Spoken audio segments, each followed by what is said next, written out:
का परिचय उनसे करा देती हूँ। डॉक्टर DK गुप्ता मेरे साथ जुड़े हैं, चेयरमैन हैं फिलिप्स हॉस्पिटल के, और डॉक्टर इंदु कांत दीक्षित जी मेरे साथ जुड़ी हैं, पॉलिटिकल एक्सपर्ट हैं।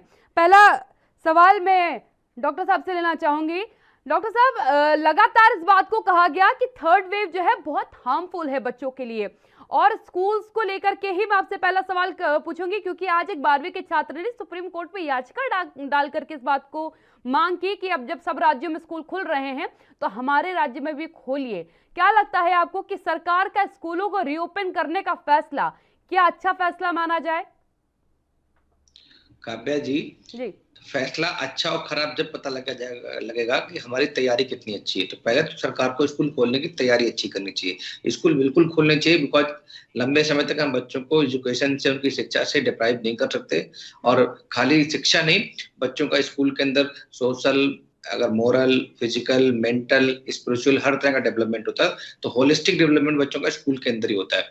घर में बैठे बैठे बच्चों को ना तो पढ़ाई अच्छी होती है, ना कंसंट्रेशन अच्छा होता है, और बहुत बार होता है कि टीचर और बच्चे का कनेक्शन बहुत अच्छा नहीं हो पाता। इवन जो छोटे शहर हैं, गांव हैं, अर्बन एरिया है, जहाँ पे मिड डे मील वगैरह मिलता था गरीब बच्चों को, वो बंद होकर वो बच्चे कुपोषण का शिकार हो रहे हैं। तो इसलिए कुछ ऐसी अहम बातें हैं जिसके लिए हमें स्कूल खोलना बहुत जरूरी है। एक और अहम बात है उसमें कि बच्चों का ड्रॉप आउट बहुत बढ़ जाएगा अगर बच्चों को लगातार स्कूलिंग शिक्षा नहीं दी।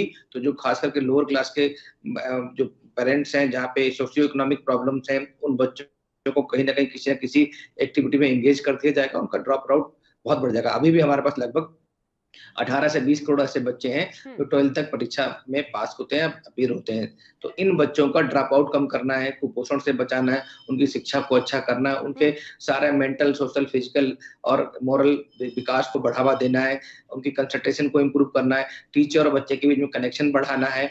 और सब इन बातों का तभी पॉसिबल है जब हम बच्चों को फिजिकल एजुकेशन स्कूल के अंदर देंगे।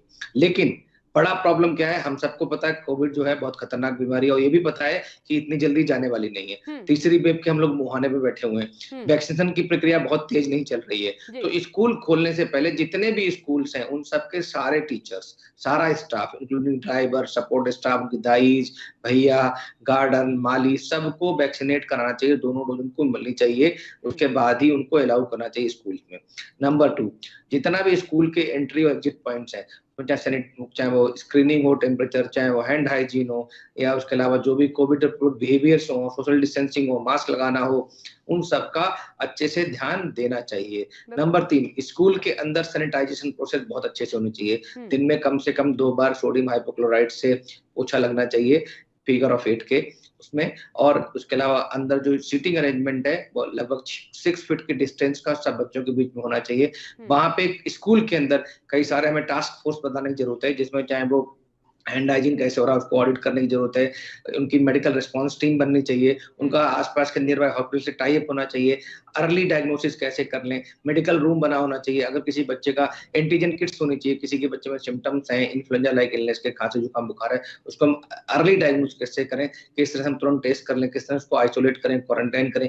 ऐसी सारी SOP जो गाइडलाइंस बन चुकी हैं। लेकिन हमारे देश में सबसे बड़ी समस्या क्या है, गाइडलाइंस तो बन जाती है बिकॉज हम लोग कॉपी पेस्ट कर लेते हैं दूसरे देशों से, बट उनको जमीनी लेवल पे इंप्लीमेंट करने में बहुत दिक्कत आती है, क्योंकि ना तो स्कूल वाले अपनी अकाउंटेबिलिटी लेते हैं, ना वहां का प्रशासन अकाउंटेबिलिटी लेता है। स्कूल वाले पेरेंट्स पे छोड़ देते हैं, प्रशासन स्कूल पे छोड़ देता है, राज्य सरकार DM पे छोड़ देती है, डिस्ट्रिक्ट एडमिनिस्ट्रेशन छोड़ देती है, और सेंट्रल गवर्नमेंट राज्य सरकार। तो कहीं ना कहीं अकाउंटेबिलिटी और रिस्पॉन्सिबिलिटी की कमी है।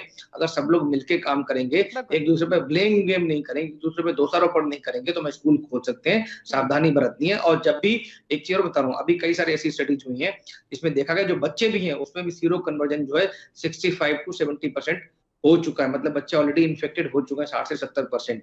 इसके अतिरिक्त अभी लोकल सर्कल्स ने एक सर्वे किया था, उसमें 58% पेरेंट्स ने माना है कि हमें अपने बच्चों को स्कूल भेजना चाहिए, they are ready to send the school. इसके अलावा बहुत सारे ऐसे वर्कर्स हैं या जो पेरेंट्स हैं, जो वर्किंग पेरेंट्स हैं, उनको बिकॉज ऑफ स्कूल ना खुलने की वजह से उनको उनकी टेली क्लासेस करानी पड़ रही है, उनको ऑनलाइन क्लासेस करानी पड़ रही है, उसकी वजह से उनका जो खुद का जो इनकम है वो कम हो रही है, वो अपना वर्क नहीं कर पा रहे हैं, अपना काम से नहीं जा पा रहे हैं। तो ये भी प्रॉब्लम, खास करके हेल्थ केयर वर्कर्स हैं, उनको जो हॉस्पिटल में ड्यूटी करने की जरूरत है वो उस टाइम अपने बच्चों को सुबह पढ़ा रहे होते हैं, तो कहीं ना कहीं उनकी भी प्रॉब्लम्स आ रही है। तो अगर इन सब बातों को ध्यान दें, हम सही से बैलेंस वे में काम करें तो स्कूल को खोल सकते हैं। सबसे अहम बात है कि जिम्मेदारी